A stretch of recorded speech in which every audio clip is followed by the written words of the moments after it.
Maharaji, in her youth, this woman was inspired by somebody's spiritual discourses, and despite her family's objections, she took initiation from this guru.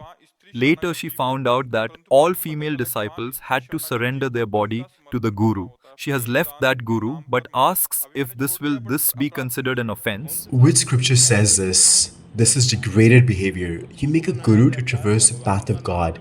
Then you should maintain your distance and practice your own devotion. What does spirituality mean? You connect with us, get the name of God, and then you practice your devotion on your own. Would a true guru ask for the donation of a material body and the gates to stool and urine? This is not a guru, not a saint. There is no offense. Give that person up. Such people spoil the name of true saints. Yes, this is not proper behavior.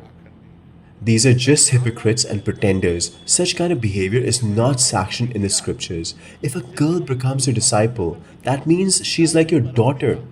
Not just a guru is not just like a father, but the ultimate father. You're like my children, and we just guide you to walk on the path.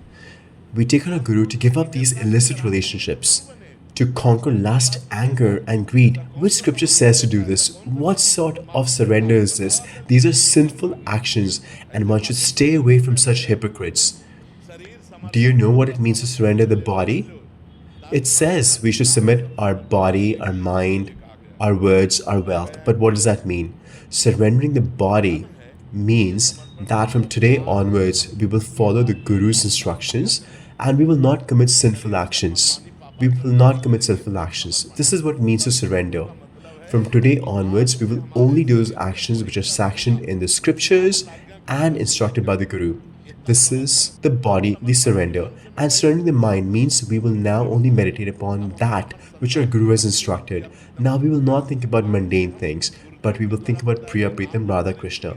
And surrendering words means we will chant the holy name given to us by Guru. We will sing Kirtan and the pastimes of Lord. That is what it means to surrender. These illicit demands are not what it means to surrender to Guru. If anyone asks these things of you, you should immediately establish your distance and give up such a person. It is not an offense at all. This person is not a true Guru. He is a demon like Kal Nemi, who was taken on the guise of a saint to fool people. Like Kal Nemi was trying to fool Hanumanji. A true Guru is one who moves us from the path of sin to the path of truth. And if you tell the Guru that I have these sinful desires, the Guru should have so much potency and to help you pursue the pure path and not to exploit. What if the disciple criticizes a guru for no reason?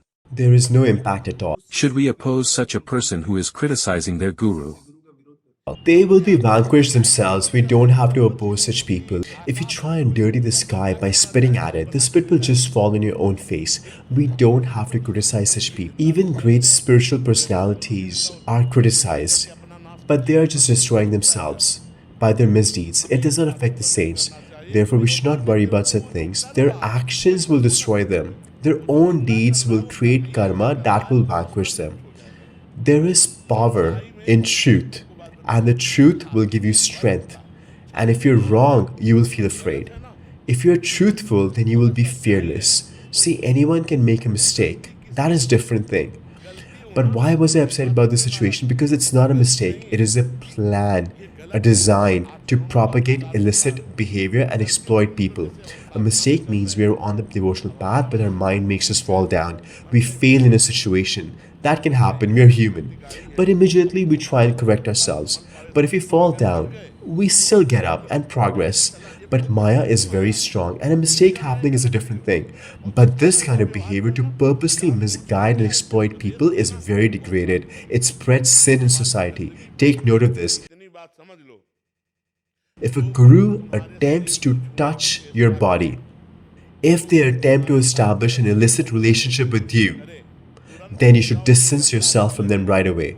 It is not an offense at all. They are not guru, they are demons in the guise of saints. They are hypocrites trying to satisfy their sinful desires, satisfy their lust. A saint is one who will improve your actions, who will transform you to become better, not one who exploits you. I have never read such things in any scriptures or seen this actions by any saints. Many mothers and daughters go to saints and they are spiritual.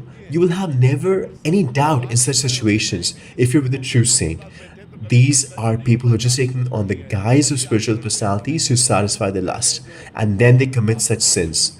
A true saint would never do this. संत ते होए न कारज हानि, भूल न देह कुमारग पाऊं। संतों के लिए लिखा है, ऊसर बरसई तृण नहीं जामा, संत हृदय जिम उपज न कामा। What is the sign of a true guru and a true saint? By one whose association, you remember God and your actions become pure. Without any effort, your actions start to purify. This is a sign of a true saint. Without any apparent effort, you give up sinful activities and progress spiritually by their influence. This is the effect of saints. That is why saints are considered to be greater even than God. मोरे मन प्रभु अस विश्वासा राम ते अधिक राम करदा। Can we recognize them by external behaviors? No, you cannot recognize them external actions because even actors can pretend to be saints for a few hours and they can do a good job of it. You can see this on stage or on TV. So if somebody is pretending to be a saint, they might do a very good job of it. Saints have achieved an internal state, which is seen in the external influence that by listening to them, by seeing them, by associating with them, we start to despise sinful actions and our love for God increases. We give up sinful activities and accept pure deeds. This is the external effect of saints. You cannot understand their internal state unless you are a saint yourself, because anybody can pretend to be a saint.